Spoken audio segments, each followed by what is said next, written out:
Good morning, everybody, or good afternoon, or good evening, or good night, depending on what time you're watching this. It is Monday, April 10th, 2023. It is 4:32 in the morning. Okay, this is part 8 of Nicholas Sparks' True Believer. Your mother never changed his room, the room you shared with him. She insisted that it be kept unchanged, and you still had to sleep there. Clausen went on.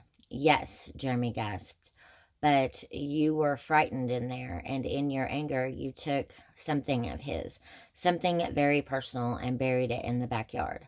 Yes, Jeremy managed again, as if too emotional to say more. His retainer. Oh, Jeremy cried, bringing his hands to his face. He loves you, but you have to realize that he's at peace now. He has no anger toward you. Oh, Jeremy wailed again, contorting his face even more.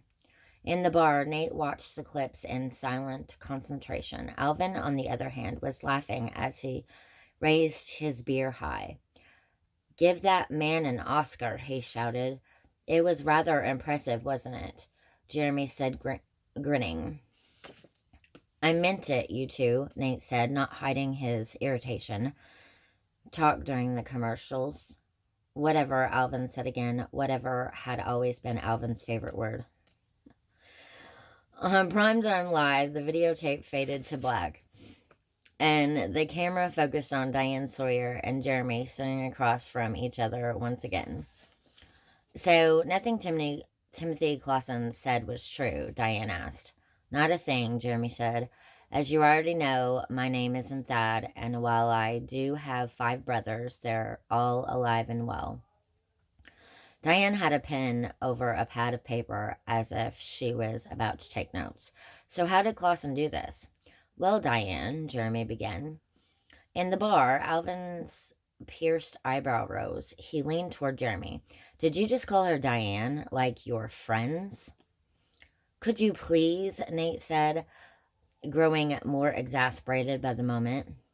On screen, Jeremy was going on. What Clausen does is simply a variation on what people have been doing for hundreds of years. First of all, he's good at reading people, and he's an expert at making vague emotional charged associations and responding to audience members' cues. Yes, but he was so specific, not only with you, but with the other guests. He had names. How does he do that? Jeremy shrugged. He heard me talking about my brother Marcus before the show. I simply made up an imaginary life and broadcast it loud and clear. How did it actually reach Clausen's ears?